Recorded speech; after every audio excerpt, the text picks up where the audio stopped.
இப்படி ஒரு ஃபார்மா, என்ன ஃபார்ம் அப்படின்னு ஒரு தலைநகர்ல ஒரு மெயினான ஏரியாவிலேயே அது பற்றி எந்த விழிப்புணர்வும் இல்லை.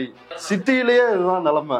ஒரு மாசம் இருக்குது, ஆனா நீங்க எல்லாத்தையும் வந்து தயார் செஞ்சு வச்சுக்கீங்க, நான் இந்த டாக்குமெண்ட் எல்லாம் கேட்க போறேன் அப்படின்னு ஏதாவது ஒரு அறிவிப்பு இருக்கலாம். அப்படி எதுவுமே கிடையாது. சொல்லி மறுநாளே ப்ராசஸ் ஆரம்பிக்குது. இந்த ஃபார்ம் ஒன்று தராங்களாமே அப்படின்னு போய் கேட்டா, இல்ல ஆல்ரெடி வந்து உங்களுதெல்லாம் ஃபில்ட் ஆயிருச்சு.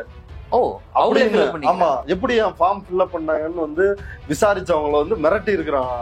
இப்படி பொதுமக்கள்கிட்டயே போகாம வெறுமனே பிஎல்ஓ ஆபீசர்ஸே உட்காந்து, மக்கள் யாரும் இல்லாம பிஎல்ஓ ஆபீசர்ஸே உட்காந்து மக்கள் மாதிரியே வந்து ஒரு கையெழுத்தை போட்டு பண்ற இந்த ஃபோர்ஜரியான நடவடிக்கை அவர் நேரடியா வீடியோ பிடிச்சி அம்பலப்படுத்தி போட்டாரு. இப்படி ஒரு டபுள் ஃபார்ம் வந்து மக்கள்கிட்ட கொடுக்குறாங்க அப்படின்றதையும் அவர் தான் அம்பலப்படுத்தினாரு. அப்ப தொடர்ந்து பிஜேபியினுடைய அயோக்கியத்தனத்தை, நிதிஷ்குமார் பாஜக கூட்டணி அங்க பண்ணிட்டு இருக்கிற அயோக்கியத்தனத்தை இவர் வந்து அம்பலப்படுத்துறதுனால அவர் மேல எஃப்ஐஆர் போடுறாங்க. ஏன்டா எஃப்ஐஆர் போட்டீங்களே, என்னை அரெஸ்ட் பண்ணுங்க, வாங்க என்னை கோர்ட்ல ப்ரொடியூஸ் பண்ணுங்க, நான் நீங்க பண்ற அயோக்கியத்தனத்தெல்லாம் வந்து கோர்ட்லயே வந்து அம்பலப்படுத்துவேன் அப்படின்றாரு. அவங்களே ஃபில்அப் பண்ணிக்கிறாங்கன்ற போது அவங்க முடிவு பண்றாங்க யாருக்கு வாக்காளர் அட்டை கொடுக்கணும், யாருக்கு கொடுக்க கூடாது. இதுல அச்சத்திலையும் பீதியிலையும் வந்து இருக்கிறாங்க. குறிப்பா இஸ்லாமியர்கள் பயங்கரமான அச்சத்துல வந்து இருக்கிறாங்க. அதாவது எல்லாரும் தமிழ்நாட்டுல வந்து சொல்லிட்டு இருக்கிறோம், இந்து ராஷ்டிரா அமைந்தால்னு. இந்து ராஷ்டிராவிலதான் அவர்கள் வாழ்ந்து கொண்டு இருக்கிறார்கள். அந்த இந்து ராஷ்டிராவில எந்த ஒரு உரிமையும் எதுவும் இல்லாம அவங்களுக்கு இருக்கிற குறைந்தபட்ச உரிமை வாக்குரிமை, இந்த நாட்டில் வாழ்வதற்கான உரிமை, அந்த உரிமையும் வந்து கிடையாது. இது முழுக்க இந்த ப்ராசஸே கிடையாது. இந்த 6 மாதத்தில் 24 லட்சம் பேர் வந்து இறந்துட்டாங்க அப்படின்னு சொல்றாங்க. ஒரு 1000 மடங்கு கொரோனா வந்து அட்டாக் பண்ணாதான் வந்து ஆக முடியும். எப்படி இது நடக்கும்? அப்ப இது ஒன்றே போதும். இது எவ்வளவு பெரிய அயோக்கியத்தனமானது. அதாவது இந்த ப்ராசஸ் ஏற்கனவே நடக்குது, நீக்கிறது சேர்க்கிறதுன்னு நடக்குது. இந்த ப்ராசஸே இவ்வளவு கேவலமா இருக்குன்னா டாக்குமெண்ட் கொடுத்தாலும் இதை அக்செப்ட் பண்ணுவாங்களா அப்படின்ற விஷயம் இருக்குது. பிஜேபிக்கார அதை ஃபில் பண்ணி கொடுத்தா வித்தவுட் டாக்குமெண்ட்லயே வந்து அதை வந்து ஏத்துக்கிறாங்க. டாக்குமெண்ட் எதுவும் இல்லாம. ஆமா, டாக்குமெண்ட் எதுவும் இல்லாம. இனி தமிழ்நாடு, இனி மற்ற மாநிலங்கள் இருக்குது, மேற்கு வங்கம், கேரளா, இதே நடவடிக்கை தமிழ்நாட்டிலே மேற்கொள்ளப்படும். ஆமா அதுல முக்கியமான விஷயம், இதை இந்தியா முழுக்க இந்த ஸ்பெஷல் இன்டென்சிவ் ரிப்போர்ட் ரிவிஷனை வந்து செய்ய போறோம் அப்படின்றதுதான் அதுல முக்கியமான விஷயம். இதுல பீகார்ல வந்து பண்ணதுக்கு வந்து ஒரு சிறப்பான காரணம் இருக்குது. இனி வந்து பார், இவங்களை எங்க வச்சிருக்கிறேன் பார், நீ என்ன கேள்வி கேட்பியா? முஸ்லிம்களுக்கான பிரச்சனை மட்டும் கிடையாது, அவங்கள்ட்ட தான் வாக்குரிமையை குடியுரிமையை கேட்பாங்க, மற்றவங்கள்ட்ட கேட்க மாட்டாங்கன்னு கிடையாது. இந்துக்களுக்கும் பிரச்சனை. தமிழ்நாடு பாஜகவை என்றைக்குமே ஏத்துக்க போறது இல்லை. ஆனா பாஜக வந்து ஸ்வீப் ஆன மாதிரியோ இல்ல பாஜக ஜெயிச்ச மாதிரியோ ஒரு ரிசல்ட்டை நம்ம வந்து அடுத்தடுத்த ஆண்டுகள்ல வந்து பார்க்க வேண்டியது இருக்கும். ஏன்னா அவங்க எல்லாத்துக்குமே தயாராகிட்டாங்க. அரண்சை நண்பர்களுக்கு வணக்கம். அரண்சை ஊடகம் சுயேட்சையாக இயங்குவதற்காகவே உருவாக்கப்பட்டது. நாம் செய்கிற வேலை உண்மையிலேயே மக்களுக்காக செய்கிறோம் என்பதை நீங்கள் நம்பினால், வாய்ப்பு இருந்தால் இந்த ரேசர் பே QR கோடுக்குள்ளே நீங்கள் வந்து அதை ஸ்கேன் பண்ணி எங்களுக்கு உங்களால் இயன்றதை, விருப்பம் இருந்தால் ஆதரவு தெரிவிக்கலாம். வணக்கம், இது அரண்சை, நான் ஹசீஃப். இன்று நம்மோடு பத்திரிகையாளர் கரிகாலன் இணைந்திருக்கின்றார். அவரை வரவேற்போம். வணக்கம். வணக்கம் தோழர். பீகாருக்கு சமீபத்தில் நீங்கள் போயிருந்தீங்க.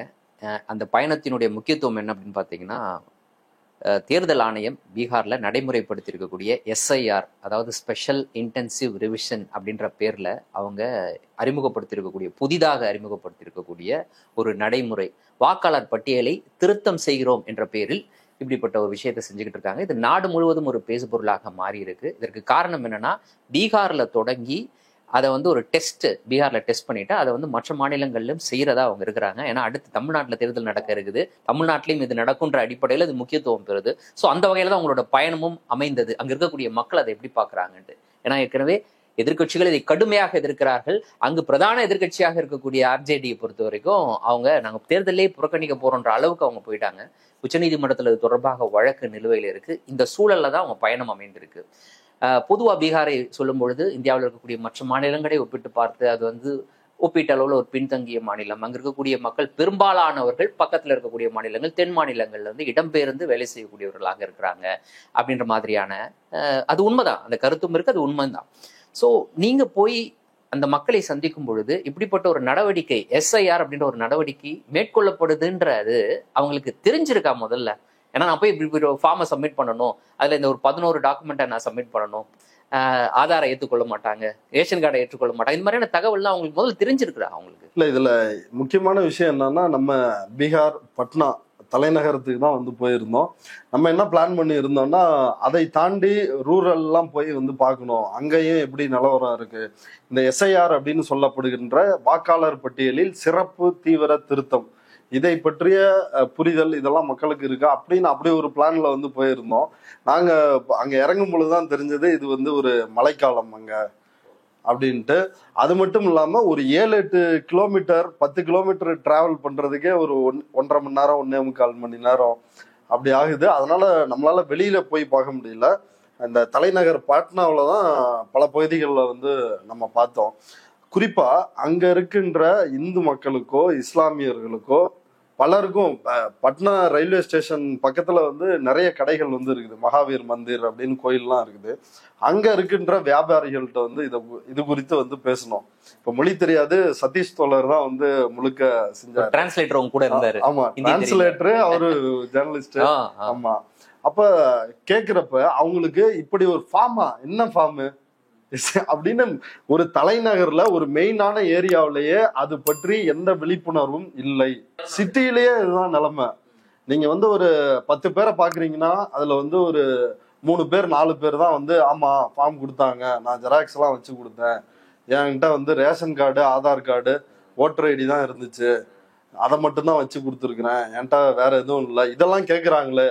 ஒரு 11 டாக்குமெண்ட்னு பாஸ்போர்ட்டு டிசி இப்படி என்ஆர்சிக்கான இந்த சர்டிஃபிகேட்லாம் கேட்குறாங்களே, இதெல்லாம் இருக்குதா அப்படின்னு வந்து கேட்டா வந்து அதெல்லாம் எங்கள்கிட்ட இல்லை, எங்கள்கிட்ட இருந்தது இதுதான், நாங்க இதை வச்சு வந்து கொடுத்துருக்குறோம், அரசாங்கம் என்ன முடிவு, பயம் பண்ணிக்கிறாங்க, வாங்கிக்கிறாங்க. ஆமா ஆமா, அந்த ப்ராசஸ் வந்து எப்படி நடக்குதுன்னா, அது வந்து எலெக்ஷன் கமிஷன் வந்து 24/6/2025 ஜூன் அன்னைக்கு ஒரு நோட்டிபிகேஷன் வந்து கொடுக்குறாங்க. புலம்பெயர்ந்து போனவர்கள், டபுள் என்ட்ரிஸ், இந்த தொகுதியிலையும் ஓட்டு இருக்கும் அந்த தொகுதியிலும் ஓட்டு இருக்கும், இறந்தவர்கள், அப்புறம் இதுல கூடுதலாக ஃபாரின் இல்லீகல் இம்மைக்ரன்ட்ஸ், இவர்களை நாங்கள் வந்து அடையாளம் கண்டு நீக்கி ஒரு புது பட்டியலை உருவாக்க போறோன்றாங்க. ப்ராசஸுக்கு ஏதாவது டைம் இருக்குது.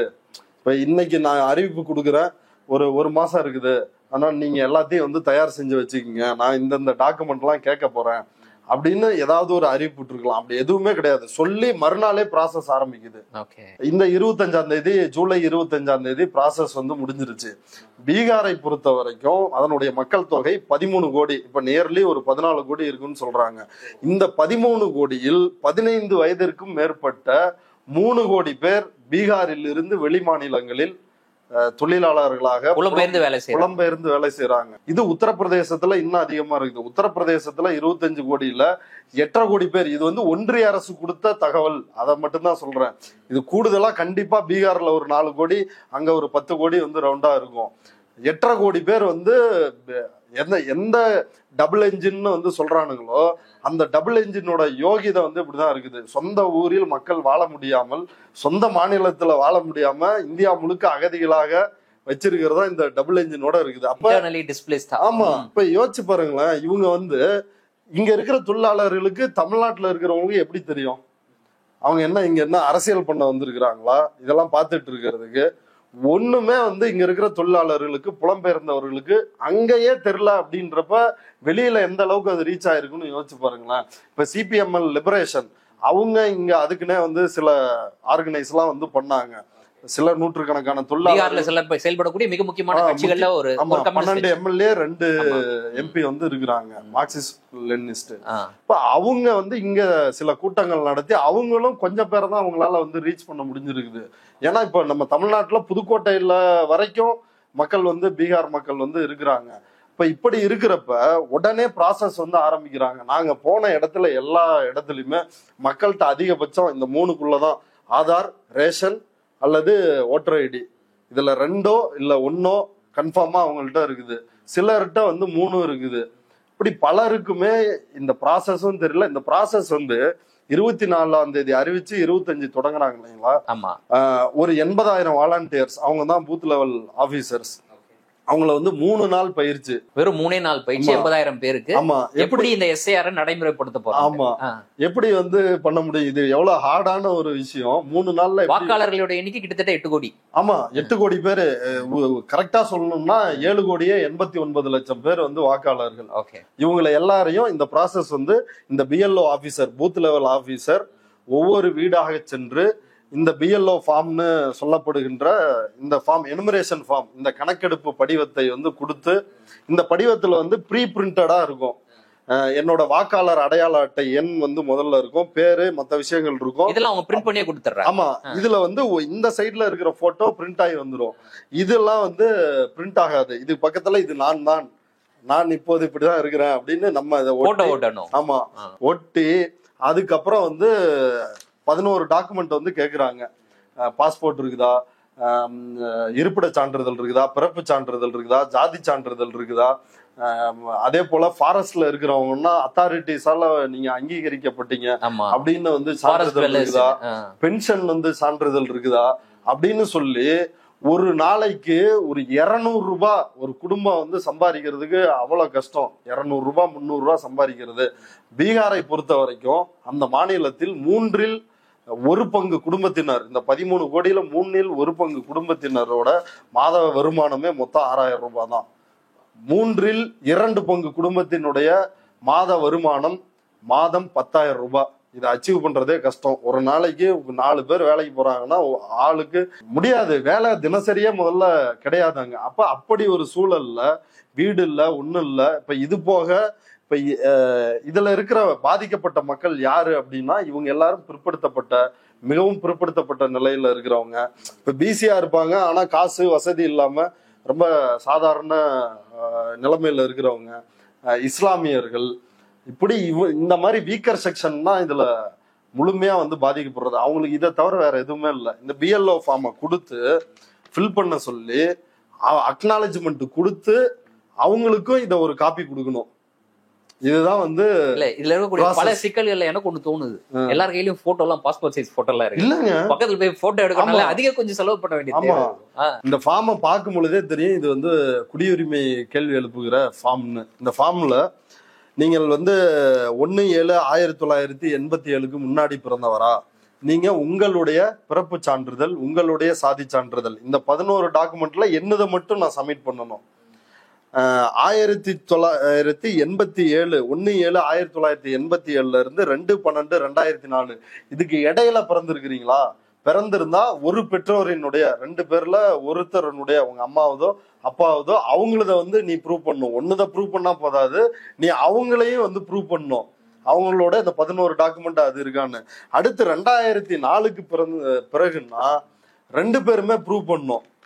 அப்பா அம்மாவதையும் ப்ரூவ் பண்ணும், நானும் ப்ரூவ் பண்ணும். இப்ப நான் வந்து ப்ரூவ் பண்ணிட்டேன். இப்ப என் ஒய்ஃபு கிட்ட வந்து டாக்குமெண்ட் இல்லை அப்படின்னா அவங்க வந்து இதுதான் சட்டவிரோத குடியேறி தான். அவங்களால வந்து ப்ரூவ் பண்ண முடியலன்னா கணவனுடைய டாக்குமெண்ட்டை கூட அவங்க வந்து ஏத்துக்க தயாரா இல்லை. இப்ப இந்த விஷயங்களா இதுல ஏன் 87 அப்படின்னா 86ல குடியுரிமை திருத்த சட்டம் செய்யறாங்க. குடியுரிமையில் ஒரு திருத்தம் கொண்டு வராங்க. அதுக்கு முன்னாடி வரைக்கும் 11 ஆண்டு இங்க இந்தியாவில் இருந்தாலே போதும், பிறந்தால் இருந்தால் அப்படின்னு இப்படியான கேட்டகரி இருந்துச்சு. அதுக்கு வந்து பிளட் ரிலேஷன் வந்து தேவையில்லை, பிளட் ரிலேஷன் இல்லை. அதுக்கு முன்னாடி இருந்த குடியுரிமை சட்டம் 87ல வந்த திருத்தம் அமலானது என்னன்னா, ஒருத்தராவது, பெற்றோர்களில் ஒருவராவது இந்தியராக இருக்க வேண்டும். பிஜேபி இன்னும் கிளவரா வந்து 2003ல வாஜ்பாய் கவர்மெண்ட் பண்ணது என்னன்னா, ஒருத்தர் இந்தியரா இருக்கணும், இன்னொருத்தர் வந்து சட்டவிரோத குடியேறியாக இருக்கக்கூடாது அப்படின்னு அவன் அதை இன்னும் கழுத்தை வந்து நெரிச்சு அப்பதான் அந்த என்ஆர்சியை வந்து அவங்க இன்ட்ரோடியூஸ் பண்றாங்க.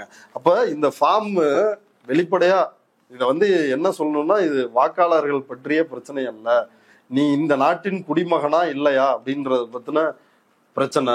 இதுவும் இது ஒரு பக்கம், ஒரு நாணயத்தினுடைய ஒரு பக்கம் வாக்காளர் பிரச்சனை, வாக்குகளை பறிப்பதுன்னா பிரதானமான ஒரு மெயினான பிரச்சனையே இதுதான். இந்த ஃபார்மே அதை வந்து காட்டுது. இன்னும் சில பேரை வந்து பார்த்தோம், அவங்க வந்து தமிழ்ல வந்து நம்மள்ட்ட பேசினாங்க. நம்ம பார்த்த உடனே சிரிச்சாங்க.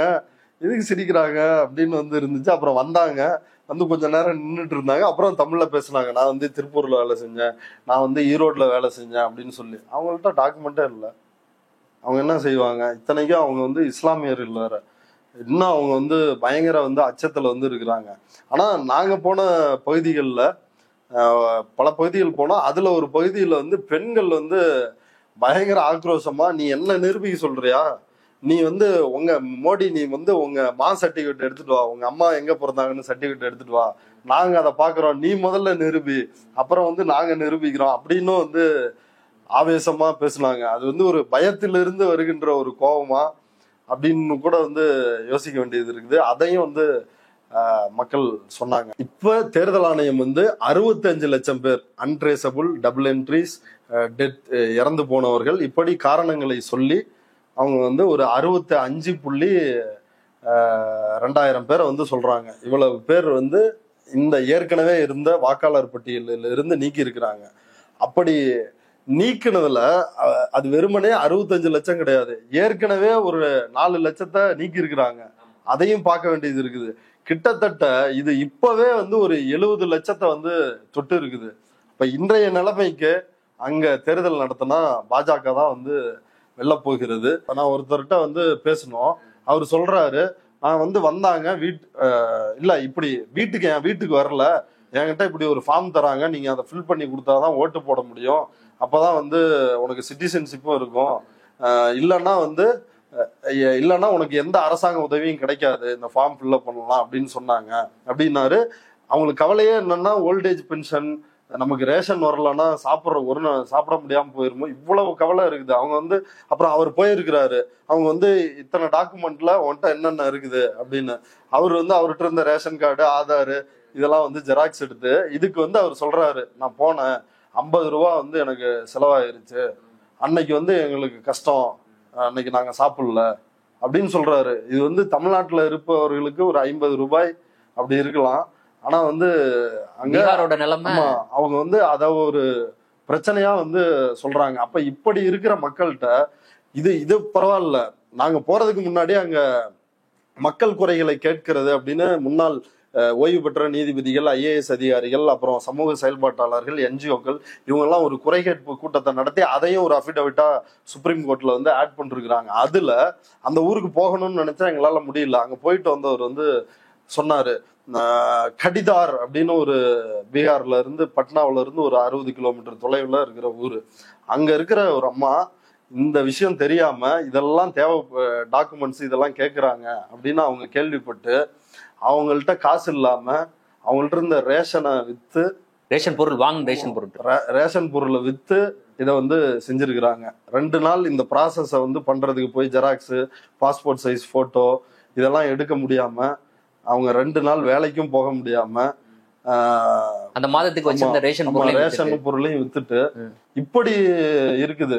இன்னும் வந்து இந்த BLO ஆபீசர், அடுத்த லெவல்ல EROs வந்து இருக்கிறாங்க, எலெக்ஷன் ரிஜிஸ்டர் ஆபீசர், வாக்காளர் பதிவு அலுவலர்.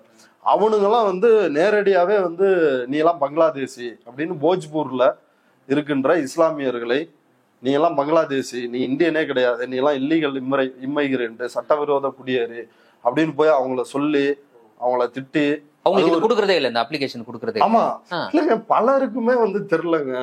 இஸ்லாமியர்களை பங்களாதேஷிகள் அப்படின்னு சொல்லி இந்த மாதிரியான அப்ளிகேஷனை அவங்க கிட்ட ஃபில்அப் பண்ணி வாங்குறதே இல்லையா? நடக்குது. அந்த பகுதியில வாங்கல, நான் சொல்ற பகுதியில வந்து வாங்கல. அதாவது இதெல்லாம் வந்து வெளியில் வந்த விஷயங்கள். இன்னும் வந்து ரூரல் எல்லாம் போனா வந்து அங்க என்ன கதைன்னு வந்து யாருக்குமே தெரியல, அங்க என்ன நடந்துட்டு இருக்குது அப்படின்னு. அதாவது ஃபார்ம் வந்துங்க, இந்த ஃபார்ம மக்கள்கிட்டயே வந்து கொடுக்கல, எதுவுமே நடக்கல. ஆனா சில பகுதிகளில் வந்து போய் கேட்டா, இந்த ஃபார்ம் ஒண்ணு தராங்களாமே அப்படின்னு போய் கேட்டா, இல்ல ஆல்ரெடி வந்து உங்களுக்கு ஃபில்ட் ஆயிருச்சு. ஆமா, எப்படி என் ஃபார்ம் ஃபில்அப் பண்ணாங்கன்னு வந்து விசாரிச்சவங்கள வந்து மிரட்டி இருக்கிறாங்க. இந்த BLOஸும் வந்து ERO ஆபீசர்ஸும் வந்து மிரட்டி இருக்கிறாங்க, இதை பத்தி பேசுனீங்கன்னா அவ்வளவுதான் அப்படின்னு சொல்லி மிரட்டி இருக்கிறாங்க. இப்படி பொதுமக்கள்கிட்டயே போகாம வெறுமனே BLO ஆபீசர்ஸே இந்த ஃபார்மை ஃபில்அப் பண்றத அஜித் அஞ்சும் அப்படின்ற பத்திரிகையாளர், அவர் பீகார்ல புகழ்பெற்ற பத்திரிகையாளர், அவர் நேரடியாவே ஃபீல்டுக்கு போய் அந்த ஃபார்மை பிஎல்ஓ ஆஃபீஸர்ஸே உட்காந்து, மக்கள் யாரும் இல்லாம பிஎல்ஓ ஆஃபீஸர்ஸே உட்காந்து மக்கள் மாதிரியே வந்து ஒரு கையெழுத்தை போட்டு பண்ற இந்த ஃபோர்ஜரியான நடவடிக்கை அவர் நேரடியா வீடியோ பிடிச்சி அம்பலப்படுத்தி போட்டாரு. உடனடியா இசிஐ, எலெக்ஷன் கமிஷன் ஆஃப் இந்தியாவில இருந்து உடனடியா தேர்தல் ஆணையத்துல இருந்து புகார் கொடுக்குறாங்க, இப்படி இவர் மேல வந்து நடவடிக்கை எடுக்கணும், இவர் இந்த எஃப்ஐஆர் ப்ராசஸையே தலையிட்டு வந்து தடுக்கிறாரு, பல பிரச்சனைகளை வந்து ஏற்படுத்துறாருன்னு அவர் மேல வந்து எஃப்ஐஆர் பதிவு செய்யறாங்க. அவர் இதை மட்டும் அம்பலப்படுத்தல, இப்படி ஒரு டபுள் ஃபார்ம் வந்து மக்கள்கிட்ட கொடுக்குறாங்க அப்படின்றதையும் அவர் தான் அம்பலப்படுத்தினாரு. அப்ப தொடர்ந்து பிஜேபியினுடைய அயோக்கியத்தனத்தை, நிதிஷ்குமார் பாஜக கூட்டணி அங்க பண்ணிட்டு இருக்கிற அயோக்கியத்தனத்தை இவர் வந்து அம்பலப்படுத்தினால அவர் மேல எஃப்ஐஆர் போடுறாங்க. அதற்கு எதிராக அஜித் அஞ்சும் மேல போட்ட எஃப்ஐஆருக்கு கண்டிச்சு சிபிஐ எம்எல் லிபரேஷன் திபங்கர் தோழர் திபங்கர் பட்டாச்சாரி அவர் தலைமையில பீகார்ல ஆர்ப்பாட்டமே வந்து நடத்தியிருக்கிறாங்க. இப்ப பத்திரிகையாளர் அஜித் அஞ்சும் வந்து கூப்பிடுறாரு, ஏன்டா எஃப்ஐஆர் போட்டீங்களே, என்னை அரெஸ்ட் பண்ணுங்க, வாங்க என்னை கோர்ட்ல ப்ரொடியூஸ் பண்ணுங்க, நான் நீங்க பண்ற அயோக்கியத்தனத்தெல்லாம் வந்து கோர்ட்லயே வந்து அம்பலப்படுத்துவேன் அப்படின்றாரு. ஆனா இந்த கும்பல் வந்து பயந்துகிட்டு வெறும் எஃப்ஐஆரோட அப்படியே அமைதியா இருக்கிறாங்க. பீகார்ல நம்ம பார்த்ததுல இன்னொரு முக்கியமான விஷயம் என்னன்னா, பல இடங்கள்ல மெயினான பாட்னா தலைநகரத்திலேயே பல இடங்களில் வீடுகள் பூசப்படாம வந்து இருந்துச்சு. சின்ன வீடுகள் ஒரு 10க்கு 10 இருக்குது, அந்த வீடும் பூசப்படாம வெறும் செங்கல் வச்ச வண்ணமா இருந்துச்சு. அதே மாதிரி பெரிய வீடுகள், மாடி வீடும் அப்படி இருந்துச்சு. இப்ப இது என்ன, ஏன் இப்படி இருக்குது அப்படின்னு விசாரிச்சா, இது ஒரு சாதிய பண்பாட்டினுடைய தொடர்ச்சி. ஓபிசி மக்களோ சூத்திரர்களோ பஞ்சமர்களோ அவங்க வீட்டை வந்து பூசக்கூடாது அப்படின்ற அந்த பழைய பண்பாட்டினுடைய தொடர்ச்சியா தான் இங்க வந்து இப்படி இருக்குது அப்படின்னு வந்து மக்கள் சொன்னாங்க. அதுவே நமக்கு வந்து ரொம்ப அதிர்ச்சியா இருந்துச்சு. என்னடா 3 மாடி கட்டி வச்சிருக்கான், பூசுறதுக்கு காசு இல்லையா அப்படின்ற மாதிரி ஒரு விஷயம் அப்படின்ற மாதிரி இருந்துச்சு. இப்படி பல சம்பவம் இப்படி வந்து பட்டியலிட்டுக்கிட்டே போலாம், அவ்வளவு அதிர்ச்சிகரமான சம்பவங்கள்லாம் அவங்களே ஃபில்அப் பண்றாங்கன்னு சொல்லும் போது எனக்கு இந்த கேள்வி எழுது. அப்ப அவங்க இல்ல இதுல வந்து இன்னொரு முக்கியமான பிரச்சனை இருக்குது. இப்ப அதான் சொல்ல வந்தேன். இப்ப இது வந்து முதல் 10 நாள் வந்து சில பகுதிகளுக்கு வந்து போயிருக்கானுங்க. போய் இந்த டாக்குமெண்ட் எல்லாம் கேட்டா மக்களால எப்படி தர முடியும், இதெல்லாம் இல்லைன்னு சில பகுதிகளில் எதிர்ப்பு வந்திருக்குது. அப்புறம் ஆர்ஜேடியும் கம்யூனிஸ்டுகளும் சேர்ந்து ஒரு வேலை நிறுத்த பந்தை வந்து அறிவிச்சு இப்படியான போராட்டங்களை, ரொம்ப தீவிர போராட்டங்கள் இல்லை, இந்த அளவான போராட்டங்கள் தான் வந்து பண்ணியிருக்கிறாங்க. இப்ப அதற்கு பிறகு டாக்டிஸா தேர்தல் ஆணையம் இதுல வந்து தலையிடாம, முனிசிபாலிட்டி இருக்கும்ல, இப்ப இது தேர்தல் ஆணையம் செய்யணும். இப்ப முனிசிபாலிட்டியை விட்டு முனிசிபாலிட்டி வந்து இன்னொரு இது வந்து ப்ரீ ஃபில்டு ஃபார்ம் ஏற்கனவே இருந்த வாக்காளர் பட்டியல் அடிப்படையில் இந்த ஃபார்ம் தரும். இந்த ஃபார்ம் எதுவுமே கிடையாது, பிளாங்க் ஃபார்ம். இந்த ஃபார்ம்ல இதே டீட்டெயில் தான், இதுல கேட்கிற அதே டீட்டெயில் தான், ஆனா இது ஒரு பிளாங்க் ஃபார்ம். இதை கொடுத்து இந்த ஃபார்மை நீங்க வந்து வரலாம் தேவையில்ல. நம்ம சதீஷ் தோழர் வந்து அங்க ஒரு பீகாரி மாதிரியே வந்து பேசினாரு பிஎல்ஓ ஆபீசர்கிட்ட. அவங்க வந்து நீங்க வரக்கூட தேவையில்ல, நீங்க வந்து அப்படியே இதை ஃபில் பண்ணி எனக்கு வாட்ஸ்அப்ல அனுப்பிச்சிருங்க, நான் வந்து இந்த ஃபார்மை ஃபில் பண்ணிக்கிறேன். அதாவது இதை ஃபில் பண்ணி வாங்கி இந்த ஃபார்மை அவங்களா ஃபில் பண்ணிக்கிறது, அதிகாரிகளாவே வந்து ஃபில் பண்ணிக்கிறது. எதிர்ப்பு வருது, கேள்விகள் வருது அப்படின்றதுனால இதுவும் அந்த அவேர்னஸ் இருக்கிற பகுதிகளில் மட்டும்தான் இதுவும் நடக்குது. இப்ப யோசிச்சு பாருங்களேன், இந்த ப்ராசஸே வந்து நம்முடைய அனுபவத்திலே அப்பட்டமா தெரியுது. இவன் எந்த ஊரு எந்த ஏரியா என்னன்னு பார்த்து இவர்களாவே எதெல்லாம் நீக்கலாம். ஏன்னா டாக்குமெண்ட்ன்றது இந்துக்கள்கிட்டயுமே பெரும்பான்மையா இல்ல. சோ அததான் நான் கேட்க வந்தேன். இப்போ அவங்களே ஃபில்அப் பண்ணிக்கிறாங்கன்ற போது அவங்க முடிவு பண்றாங்க யாருக்கு வாக்காளர் அட்டை கொடுக்கணும், யாருக்கு கொடுக்க கூடாது. பீகார் போன உடனே பரவலாவே ஓரளவுக்கு அரசியல் தினசரி பத்திரிகை படிக்கிறவங்க இந்த மாதிரி தரப்பினர்கிட்ட வந்து பேசணும். அவங்க வரைக்குமே, அதாவது மேல அரசியல் சக்திகள் மட்டும்தான் அதை பேசுறாங்களா இல்ல ஓரளவுக்கு கீழே வரைக்கும் போயிருக்கான்னு. இப்ப அவங்க வந்து இதை என்ன சொன்னாங்க அப்படின்னா, இது வரைக்கும் இந்த நாட்டினுடைய பிரதமர் யாராக வர வேண்டும், இந்த நாட்டினுடைய முதலமைச்சர் யாராக வர வேண்டும் அப்படின்னு தலைவர்களை பார்த்து நாங்கள் தேர்வு செஞ்சுட்டு இருந்தோம். ஆனா இன்றைக்கு எனக்கு யார் வாக்களிக்கணும் அப்படின்றத வந்து மோடி தீர்மானிக்கிறாரு அப்படின்ற விஷயத்த வந்து சொன்னாங்க. குறிப்பா வந்து கம்யூனிஸ்டுகள் வைக்கிற அந்த பிரச்சாரம் ஓரளவுக்கு எலெக்ஷன் சோர், கத்தி சோர், தேர்தலை திருடுறான், நாற்காலியை திருடுறான் அப்படின்ற அந்த விஷயம். அதே போல இது வந்து நோட் பந்தி மாதிரி, இது வந்து ஒரு ஓட் பந்தி, பண மதிப்பிழப்பு நடவடிக்கை போல இது வந்து ஒரு வாக்குகளை மதிப்பிழப்பு செய்வதற்கான நடவடிக்கை அப்படின்றது ஓரளவுக்கு தினசரி பத்திரிகைகள் படிக்கிற இவங்களுக்கு அந்த புரிதல் இருக்குது. ஆனா மற்ற மக்கள் வந்து இதுல அச்சத்திலையும் பீதியிலையும் வந்து இருக்கிறாங்க. குறிப்பா இஸ்லாமியர்கள் பயங்கரமான அச்சத்துல வந்து இருக்கிறாங்க. அதாவது எல்லாரும் தமிழ்நாட்டுல வந்து சொல்லிட்டு இருக்கிறோம், இந்து ராஷ்டிரா அமைந்தால் அமைந்தால் அமைந்தால்னு. இந்து ராஷ்டிராவில்தான் அவர்கள் வாழ்ந்து கொண்டு இருக்கிறார்கள். புல்வாரி ஷெரீப் அப்படின்ற ஒரு ஏரியா போனோம். அங்க இருக்கிற ஒரு 11ஆம் வகுப்பு மாணவி, அவங்க தான் அங்க வந்து டீச்சர். சமர் சேரிட்டபிள் ட்ரஸ்ட் அப்படின்னு, இது நம்ம கம்யூனிஸ்டுகள் கொடுத்த கான்டாக்ட், லிபரேஷன் கொடுத்த கான்டாக்ட். சமர் சேரிட்டபிள் சாஹிப்னு ஒருத்தர் வந்து வச்சிருக்கிறாரு. அவருக்கு கீழே வந்து வேலை செய்யறவங்க அந்த பகுதியில, அவங்க இப்பதான் 11வது படிக்கிறாங்க. அவங்க தான் அங்க டீச்சர் அந்த பகுதிக்கு. டிராப் அவுட்ஸ் இவங்களை எல்லாரையும் இது பண்ணாம பண்ணணும்னு அவங்க வந்து சொல்றாங்க, எங்க ஏரியா புல்வாரி ஷெரீப், எங்க ஏரியா வந்து குட்டி பாகிஸ்தான்னு வந்து சொல்லுவாங்க அப்படின்னு. அப்போ வந்து இதை பத்தி விசாரிக்கிறப்ப சொல்றாங்க, இல்லைங்க குட்டி பாகிஸ்தான்னு சொல்லுவாங்க, ஆனா ஓரளவுக்கு பரவாயில்ல, யூபிலாம் போனா இன்னும் கொடூரம். ஆனா அப்படித்தான் வந்து ஒப்பிட்டு பார்த்தவங்க. ஆமா, திருப்தி அடைகிற எல்லா இடத்துலயுமே இயல்பாவே இங்க எப்படி வந்து வண்டியில வந்து எலுமிச்சக்காயம் மந்திரிச்சு கட்டி போவாங்களோ அதே மாதிரி மக்கள் வந்து காவி கொடிகளை பக்தியிலையும், இது இவங்கெல்லாம் பிஜேபியான்னு கேட்டா இல்லைங்க, இயல்பா பக்தியினுடைய வெளிப்பாடாகவும் இதை பண்றாங்க. எல்லா வீடுகள்லயும் காவி கொடி வந்து ஏற்றி வச்சிருக்கிறாங்க இந்துக்கள். இப்படி அதை பாக்குறப்பயே அது வந்து ஒரு இந்து ராஷ்டிரா தான். அந்த இந்து ராஷ்டிராவில எந்த ஒரு உரிமையும் எதுவும் இல்லாம அவங்களுக்கு இருக்கிற குறைந்தபட்ச உரிமை வாக்குரிமை, இந்த நாட்டில் வாழ்வதற்கான உரிமை, அந்த உரிமையும் வந்து கிடையாது. இது முழுக்க இந்த ப்ராசஸே கிடையாது. இது வந்து இறந்தவர்கள், காணாம போனவர்கள் அப்படின்ற பண்ற ப்ராசஸே கிடையாது. அதெல்லாம் நீக்கிட்டு புது வாக்காளரை சேர்க்கிறோம், உண்மையான வாக்காளரை சேர்க்கிறோம் அப்படின்றது பொய்.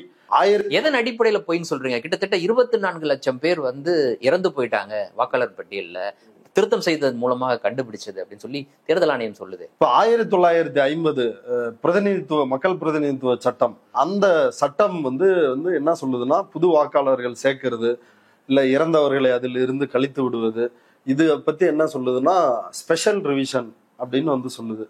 அது வந்து ஒரு கான்ஸ்டியூன்சிலையோ ஒரு தொகுதியிலேயோ ஒரு சட்டமன்றமோ குறிப்பிட்ட பகுதியிலையும் பண்ணலாம், நீங்க ஹோலாவும் பண்ணலாம் அப்படின்னு வந்து அதை சொல்லுது. அதுல 1986 அதை இன்னும் ஸ்பெசிபிக்கா வந்து பண்ணணும் அப்படின்னு ஒரு அமெண்ட்மெண்ட் வந்து கொண்டு வராங்க. அதுல அந்த அமெண்ட்மெண்ட் வந்து என்ன சொல்லுதுன்னா, special summary revision, special revision அது ரெண்டா பிரிக்குது.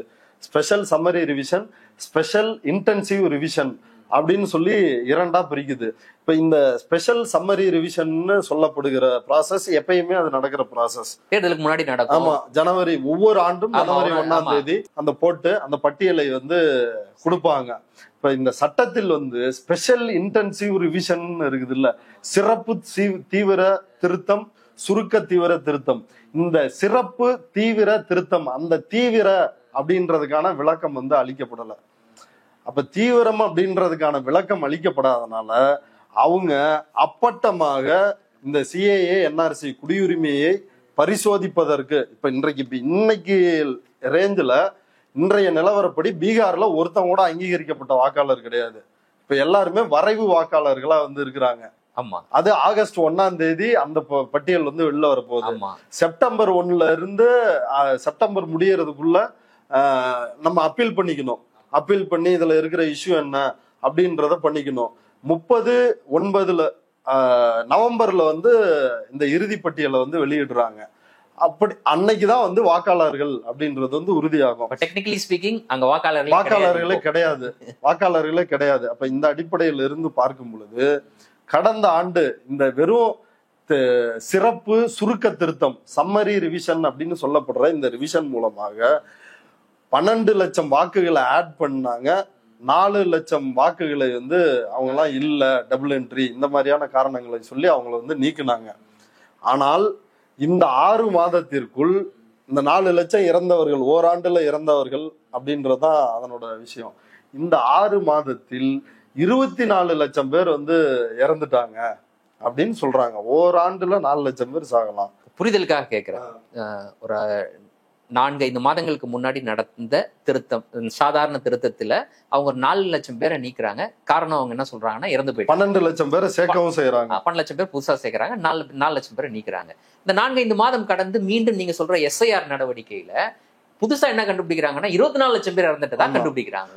எப்படி இந்த 4 மாசத்துல 100 மடங்கு கொரோனா வந்தாதான் 24 லட்சம் பேர் 6 மாசத்துல ஒரு 1000 மடங்கு கொரோனா அட்டாக் பண்ணாதான் ஆக முடியும். எப்படி இது நடக்கும்? அப்ப இது ஒன்றே போதும். இது எவ்வளவு பெரிய அயோக்கியத்தனமானது. அதாவது இந்த ப்ராசஸ் ஏற்கனவே நடக்குது, நீக்கிறது சேர்க்கிறதுன்னு நடக்குது. ஸ்பெஷல் இன்டென்சிவ் ரிவிஷன் எதுக்கு? அது எதுக்குமே கிடையாது. இந்த ஃபார்ம்ல 9வது பாயிண்டா வெளிப்படையாவே இருக்குது, என்ஆர்சி அவைலபிள்னா அந்த டாக்குமெண்ட்டே கொடு அப்படின்னு. இதுல கேட்கிற டாக்குமெண்டே என்ஆர்சி டாக்குமெண்ட் தான். நீ இந்த நாட்டில் தயாரிப்பதற்கான டாக்குமெண்ட் தான். அதுல இந்த பகுதியில ஆல்ரெடி இப்ப அசாம்ல என்ஆர்சி இருக்குல்ல, அந்த மாதிரி என்ஆர்சி இருந்தா அந்த டாக்குமெண்ட் கொடுத்தாலும் இது எலிஜிபிள் அப்படின்னு சொல்றாங்க. அப்ப இது பாருங்க எவ்வளவு அயோக்கியத்தனமா இது நீக்கிறோம் சேர்க்கிறோன்ற பேர்ல இந்த இன்டென்சிவ் அப்படின்ற வார்த்தைக்கு இவர்களே சட்டத்தில் இல்லாத பொருளாக குடியுரிமையை பரிசோதிப்பது அப்படின்ற ஒரு விஷயத்த நடைமுறைப்படுத்துறாங்க. நேரடியாக குடியுரிமை சட்டத்தை அமல்படுத்தினால் பிரச்சனை வரும் அப்படின்றதுனால குறுக்கு வழியே இதுல கண்டுபிடிச்சு, ஏன்னா ஞானேஷ்குமார் அதுக்கு தானே கொண்டு வந்தாங்க. அவர் ஆர்டிகல் 370 ஒழிப்பதற்கு வேலை செய்து கொடுத்த ஐஏஎஸ் அதிகாரி, கூடுதல் செயலாளரா அமித்ஷாவுக்கு கீழே இருந்தவர், ராமர் கோயில் அந்த அறக்கட்டளையை உருவாக்கி அது கட்டுவதற்கான அதை ஹெல்ப் பண்ணவர். அப்போ இவர் 29 வரைக்கும் அவர் தான். 2029 தேர்தல் அறிவிப்பு, நாடாளுமன்ற தேர்தல் அறிவிப்பு வெளியிடுறதுக்கு முன்னாடி வரைக்கும் அவர் தான் இருக்க போறாரு. இனி தமிழ்நாடு, இனி மற்ற மாநிலங்கள் இருக்குது, மேற்கு வங்கம், கேரளா, இதே நடவடிக்கை தமிழ்நாட்டிலே மேற்கொள்ளப்படும். ஆமா அதுல முக்கியமான விஷயம், இதை இந்தியா முழுக்க இந்த ஸ்பெஷல் இன்டென்சிவ் ரிப்போர்ட் ரிவிஷனை செய்ய போறோம் அப்படின்றதுதான் அதுல முக்கியமான விஷயம். இதுல பீகார்ல பண்ணதுக்கு ஒரு சிறப்பான காரணம் இருக்குது. நான் அங்க விசாரிச்சேன். இல்லைங்க, இங்க முதல்ல எலெக்ஷன் வருது அப்படின்றதுனால இந்த இங்க டெஸ்ட் பண்ணணும்னு நினைக்கிறாங்களா, இல்ல பீகாருக்குன்னு ஏதாவது சிறப்பு காரணங்கள் இருக்குதா அப்படின்னு சொன்னோம். பலர் சொன்னாங்க அதுக்கு ஏதாவது டேட்டா இருக்கணும்ல. அப்ப பாக்குறப்பதான் இவர் யோகேந்திர யாதவ் அவங்க டீம் ரிசர்ச் பண்ணிருக்கிறாங்க. என்னன்னா இந்த புலம்பெயர்ந்த தொழிலாளர்கள் இருக்கிறாங்கல்ல, இந்த 4 கோடி பேர், அதுல 10ல் 6 பேர் ஆன்டி பிஜேபி ஓட்டர்ஸ். இந்த புலம்பெயர்ந்து வர்றவர்கள் யாரு அப்படின்னா பிற்படுத்தப்பட்ட சமூகத்தில் ஏழ்மை நிலையில இருக்கிறவங்க, அப்புறம் மிகவும் பிற்படுத்தப்பட்டவர்கள் பெரும்பான்மையானவர்கள், அப்புறம் பட்டியல் சமூகத்து மக்கள், மைனாரிட்டிஸ். இப்ப இவங்க தான் வர்றாங்க. இப்ப இவர்கள்ல 10ல் 6 பேர் ஆன்டி பிஜேபி ஓட்டர்ஸ். அப்போ அது தெளிவா அதனுடைய நோக்கம் என்ன? ஒரு புறம் தனக்கு எதிரான வாக்காளர்களை ஒழித்து கட்டுவது, இன்னொரு புறம் குடியுரிமை செய்ய முடியாம மக்கள் எதிர்ப்பால இருக்கிற அந்த குடியுரிமை சட்டத்தை நேரடியாக அமல்படுத்தி நீங்கெல்லாம் இந்த நாட்டின் குடிமகனா அப்படின்னு கேக்குறாங்க. கேட்டு இதை செய்யறாங்க. உச்சநீதிமன்றம் அடிப்படையில இது ஹோம் அஃபேர்ஸ், உள்துறை செய்ய வேண்டிய விஷயம். குடியுரிமை பத்தின விஷயம் சட்டப்படி அவங்களுக்கு தான் இருக்கு. எலெக்ஷன் கமிஷன் இதை செய்ய முடியுமா?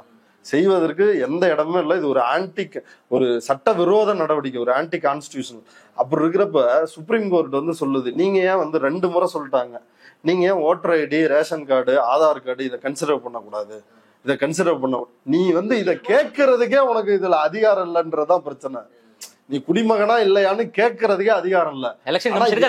ஆமா, ஆனா எப்ப கேட்பாங்க அப்படின்னா, இப்ப யாராவது இப்ப சென்னையில இருக்கிறோம், இங்க வெளிநாட்டை சார்ந்தவர்கள் சட்டவிரோதமா இங்க இருக்கிறாங்க அப்படின்னு நாம யாராவது போய் கம்ப்ளைண்ட் பண்ணா அதை செக் பண்றதுக்கு இஆர்ஓ வருவாரு, வாக்காளர் பதிவு அலுவலர். அவர் அப்படியா இல்லையான்னு பார்த்து அப்பதான் முடிவு பண்ணுவாரு அவர் வாக்கு கொடுக்கணுமா வேணாமான்னு. அது என்னன்னா கம்ப்ளைண்ட் இருந்தாதான், ஆன் கம்ப்ளைண்ட் தான். ஆமா, கம்ப்ளைண்ட் தான். ஆனா இப்ப என்ன சொல்லிட்டாங்கன்னா, நீங்க எல்லாருமே சட்டவிரோத குடியேறி தான். இப்ப நம்ம எல்லாருமே இந்த நாட்டில் இப்ப எல்லாருமே சட்டவிரோத குடியேறிகள். இத சொல்றது இந்த ஆரிய கைபர் போலன் கணவாய் வழியா இந்த கூட்டம் சொல்லுது, நீங்க எல்லாருமே சட்டவிரோத குடியேறிகள். இந்த 12 டாக்குமெண்ட்ல ஒரு டாக்குமெண்ட் இருந்தா எடுத்துட்டு வாங்க, நீங்க இந்தியனா இல்லையான்னு நாங்க முடிவு செய்வோம். டாக்குமெண்ட் இந்த ப்ராசஸே இவ்வளவு கேவலமா இருக்குதுன்னா டாக்குமெண்ட் கொடுத்தாலும் இதை அக்செப்ட் பண்ணுவாங்களா அப்படின்ற விஷயம் இருக்குது. ஏன்னா எந்த வித டாக்குமெண்ட்டும் இல்லாம பல பகுதிகளில் பிஜேபிக்காரன் ஃபில் பண்ணி கொடுத்த ஃபார்மை எடுத்திருக்கிறாங்க. பிஜேபி கட்சிக்காரனே வந்து அவன் ஆர்கனைஸ் பண்ணி இந்த ஹெல்ப்பை வந்து எல்லாரும் பண்றாங்க. ஆர்ஜேடியும் பண்ணுது, கம்யூனிஸ்டுகளும் வந்து இதை வந்து பண்றாங்க. ஆனா அவன் இவங்களதெல்லாம் அந்த டாக்குமெண்ட் இல்லை அப்படின்னா அதை வந்து பிரச்சனைன்னு சொல்ற அதிகாரிகள் பிஜேபிக்காரன் வந்து அந்த டாக்குமெண்ட்டை கொடுத்தா ஏத்துக்கிறான். இந்த மாதிரியான இந்த பிஜேபிக்காரன் அதை ஃபில் பண்ணி கொடுத்தா வித்தவுட் டாக்குமெண்ட்லயே வந்து அதை வந்து ஏத்துக்கிறாங்க. டாக்குமெண்ட் எதுவும் இல்லாம. ஆமா, டாக்குமெண்ட் எதுவும் இல்லாம. அப்ப இதனுடைய நோக்கம் என்ன அப்படின்றது வந்து மீண்டும் சரியா சொல்றதா இருந்தா பாஜகவுக்கு வாக்களிக்கக்கூடிய மக்கள் மட்டும்தான். ஆமா, அவங்களுக்கு மட்டும்தான். ஆமா, இதனுடைய ஒரு பக்கம் இதனுடைய வந்து ஒரு 30% வந்து இதுல இவங்க அச்சீவ் பண்ணணும்னு நினைக்கிறது இவங்களை ஒழிச்சு கட்டுறது. மீதம் வந்து அவங்களோட முழு நோக்கமே என்னன்னா குடியுரிமை, இஸ்லாமியர்களுடைய குடியுரிமை பறிப்பு. இஸ்லாமியர்கள் வீக்கர் செக்ஷன்லாம் நீங்க வந்து இப்ப இன்னைக்கு இந்த 65 லட்சம் பேருன்னு சொல்றாங்களே, அதை வந்து 243 தொகுதி இருக்குது. ஒவ்வொரு தொகுதிக்கும் 25,000 வாக்குகள் வந்து ஆவரேஜா வந்து பறிக்கப்பட்டிருக்குது. இப்ப வெற்றி தோல்வி வந்து எப்படி எத்தனை ஆயிரத்துல வந்து தீர்மானிக்கப்படுது? இப்ப ஏற்கனவே 2020 நடந்த பீகார் எலெக்ஷன்ல கிட்டத்தட்ட 90 தொகுதின்னு நினைக்கிறேன். எல்லாமே இந்த வெறும் தின் மார்ஜன், ஒரு 5,000 அதுக்குள்ள அந்த மாதிரி ஒரு தின் மார்ஜன்ல ஆல்ரெடி கோல்மால் நடந்துருச்சு எலெக்ஷன்ல. அதாவது இதுல வந்து நம்ம என்ன நினைக்கிறோம்னா இது வந்து நீக்கிறது, பிஜேபி ஜெயிக்கிறது அப்படின்னு நினைக்கிறோம். ஆல்ரெடி அவன் 2019லயும் இப்படிதான் மோடி ஜெயிச்சிருக்கிறார். ஏற்கனவே 372 தொகுதிகள்ல 543ல 372 தொகுதியில் பதிவான வாக்குகளை விட எண்ணப்பட்ட வாக்குகள் அதிகம். அந்த பிரச்சனை எல்லாமே தெரியும். அந்த கேஸும் சுப்ரீம் கோர்ட்ல தூங்கிட்டு இருக்குது. அடுத்து இதுல இருக்கிறது 543 தொகுதி, அதுல 538 தொகுதியில இந்த கோளாறு. அதுல வந்து பாஜக வென்ற 60 தொகுதிகள் வந்து மிக மிக பிரச்சனை. அந்த கேஸ் இப்ப இருக்குது. அப்ப இவர்கள் தொடர்ச்சியாக எல்லா தேர்தல்களையும் இப்படி திருடிதான் ஜெயிச்சிட்டு இருக்கிறாங்க. மக்கள்கிட்ட வந்து விழிப்புணர்வு இருந்துச்சு அப்படின்னா பொறுமையா, இப்போ நாங்க ஒரு 5% வாங்கிட்டோம், அடுத்த எலெக்ஷன்ல 10% வாங்குவாங்க, அடுத்து வந்து ஸ்வீப். அதை வந்து இப்ப இதை வந்து ஆல்ரெடி அவன் பண்ணிட்டு இருக்கிறான். அதுக்காக இது கிடையாது. இதனுடைய முழுமையான நோக்கமே வந்து இந்த நாட்டினுடைய உழைக்கும் மக்களை, இரத்த நாளங்களாக இருக்கக்கூடிய இவர்களை, அவர்களுடைய வாக்குரிமையை அவர்களுடைய குடியுரிமையை பறித்து அவர்களை 2ஆம் தர குடிமக்கள் ஆக்குவது. இப்பயே அந்த அச்சம் வந்து உருவாயிருச்சு. அங்க எல்லாருமே எங்களுக்கு வந்து ரேஷன் கிடைக்காது, எதுவுமே கிடைக்காது, இப்ப நாங்க வந்து என்ன ஆக போறோம், இப்பயே வந்து குட்டி பாகிஸ்தான் அது இதுன்னு அவங்க வந்து இழிவுபடுத்தப்படுறாங்க. அப்படி அச்சுறுத்தல்ல வந்து இருக்கும் பொழுது இனி வந்து பார் இவங்களை எங்க வச்சிருக்கிறேன் பார், நீ என்ன கேள்வி கேட்பியா, உன்னையும் நான் அந்த இடத்துக்கு கொண்டு போவேன் அப்படின்னு எல்லா மக்களையும். இப்ப மருதையின் தோழர் அந்த 2019 இந்த விஷயத்த சொல்லிருந்தாரு. இது வந்து வெறும் முஸ்லிம்களுக்கான பிரச்சனை மட்டும் கிடையாது, அவங்கள்ட்ட தான் வாக்குரிமையை குடியுரிமையை கேட்பாங்க, மற்றவங்கள்ட்ட கேட்க மாட்டாங்கன்னு கிடையாது, இந்துக்களுக்கும் பிரச்சனை அப்படின்னு வந்து அப்பவே சொன்னாங்க. பலரும் வந்து அந்த விஷயத்த வலியுறுத்தினாங்க. அது வந்து இன்னைக்கு பீகார்ல பார்க்க முடியுது. பீகார்ல குறிப்பா வந்து ஸ்லம் பகுதிகளில் ஒண்ணுமே கிடையாது இந்துக்கள்கிட்ட. அவங்க ஓபிசி மக்கள்கிட்ட, பிற்படுத்தப்பட்ட மக்கள்கிட்ட எந்த டாக்குமெண்ட்டுமே கிடையாது. அதிகபட்சம் அவங்கள்ட்ட இருக்கிறதுனா ரேஷன் கட்டாயம் வந்து இருக்குது, ரேஷன் கார்டு கட்டாயம் இருக்குது. இப்ப இவங்க தான் வந்து ஆதாரோட பேன் கார்டை சேரு, ஆதாரோட இதை சேரு, அதை சேருன்னு எல்லாரையும் சேர்த்து வச்சுட்டு ஆதாரை பிரதானமாக்கி வச்சிருக்காங்க. ஆனா அதை இப்ப அக்செப்ட் பண்ண மாட்டேன். அதையும் அக்செப்ட் பண்ணலன்னா இப்ப ஏர்போர்ட் போறோம், அங்கேயே இந்த ஆவணம் தான் போதும் நம்மளை வந்து பர்சனல் இதை வந்து செக் பண்றதுக்கு. அப்ப அதையே வந்து ஏத்துக்க மாட்டாங்க அப்படின்றது வந்து மிகப்பெரிய பிரச்சனையா இருக்குது. இது வந்து இதுல வருத்தப்பட வேண்டியது என்னன்னா, ஒரு தீவிர போராட்டங்கள் பந்த் இந்த மாதிரி பண்றாங்க, ஒரு தீவிர போராட்டம் இல்லாம எதிர்கட்சிகள் இருக்கு. இந்தியா கூட்டணி அதை சரியா கையாளல அப்படின்றீங்க. இப்போ நம்ம ஏற்கனவே சொன்ன மாதிரி இறுதியா அந்த கேள்வி, இப்போ பீகார் அப்படின்றது ஒரு சோதனை கூடம், அடுத்து இது வந்து தமிழ்நாட்டிற்கும் வர இருக்கிறது. தமிழ்நாட்டுல இத எதிர்கட்சிகள் என்ன எப்படி இதை அணுகணும்னு பீகார்ல நடக்குதுன்னு இதை வந்து பார்க்க கூடாது கட்சிகள். இது வந்து அடுத்து நம்ம எலெக்ஷன் தான், இந்த நவம்பர்ல இவங்களுதுன்னா அடுத்து நம்மளுது. அப்ப நான் கட்சிகள் வந்து மக்கள்கிட்ட இந்த பிரச்சனையை இப்போதே பேசணும். அது வந்துருச்சு, அந்த ப்ராசஸ் நடக்கிறப்ப மக்கள் ஒரு பக்கம் அந்த ஃபார்மை ஃபில்அப் பண்றத போடுவாங்க, இல்ல நீ சொல்ற அரசியல்ல வந்து கேட்பானா. அப்ப அது நடக்காது. இப்பயே வந்து பேசணும் மக்கள்ல. அதுக்கு முன்னாடியே ஒரு அணி திரட்டி, இப்ப தேஜஸ்வி யாதவ் வந்து சொல்றாரு தேர்தலை புறக்கணிப்போம் அப்படின்னு சொல்லி. இப்ப நீங்க அப்படி செய்யறதுனா கூட நீங்க அதுக்கு முன்னாடி மக்களை திரட்டி போராட்டம், விழிப்புணர்வு ஆர்கனைஸ் பண்றது அப்படிலாம் வந்து செஞ்சாதானே அதை வந்து ஒரு கடைசியா ஒரு அல்டிமேட்டா அதை பண்ண முடியும். நீங்க எதுவுமே பண்ணாம நான் வந்து கடைசி 4 தேர்தலை புறக்கணிக்கிறேன்னா பிஜேபி ரொம்ப சந்தோஷப்படுவான். ஆஹா முடிஞ்சிருச்சு அப்படின்னு சொல்லி இப்படி ஒரு நிலைமைக்கு அப்படி போயிடக்கூடாது ஒரு தமிழ்நாடு. ஆமா அப்படி ஒரு நிலைமைக்கு போய் அவங்களுக்கு டைமும் இல்ல. அதுவும் ஒரு முக்கியமான காரணம். இப்ப நவம்பர்ல எலெக்ஷன் இப்பயே அறிவிச்சு இதை பண்றாங்க. இப்ப அதை வந்து தமிழ்நாட்டில் உள்ள கட்சிகள் இதை வந்து செய்யணும். மக்கள்கிட்ட இயக்கங்கள் வந்து இது குறித்து வந்து பிரச்சாரம் செய்யணும். இல்லைன்னா இந்த தேர்தலில் பாஜக வராம இருக்கலாம். தமிழ்நாடு பாஜகவை என்றைக்குமே ஏத்துக்க போறது இல்லை. ஆனா பாஜக வந்து ஸ்வீப் ஆன மாதிரியோ இல்ல பாஜக ஜெயிச்ச மாதிரியோ ஒரு ரிசல்ட்டை நம்ம வந்து அடுத்தடுத்த ஆண்டுகள்ல வந்து பார்க்க வேண்டியது இருக்கும். ஏன்னா அவங்க எல்லாத்துக்குமே தயாராகிட்டாங்க.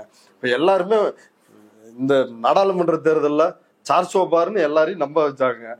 இப்படி நம்ப வச்சு ஒரு ரிசல்ட் எடுக்கிறது வந்து பாஜகவுக்கு வந்து ஒரு பெரிய விஷயம் இல்லை. அதை வந்து கட்சிகள் ஒரு முனைப்பா பார்க்க வேண்டியது இருக்குது. இன்றைய தினம் எங்களோடு இணைந்து பல்வேறு தகவல்களையும் கருத்துக்களையும் குறிப்பாக உங்களுடைய பீகார் பயணத்தினுடைய அனுபவத்தையும் பகிர்ந்து கொண்டமைக்கு நன்றி. நன்றி. மீண்டும் ஒரு நேர்காணலில் சந்திப்போம். நன்றி நண்பர்களே.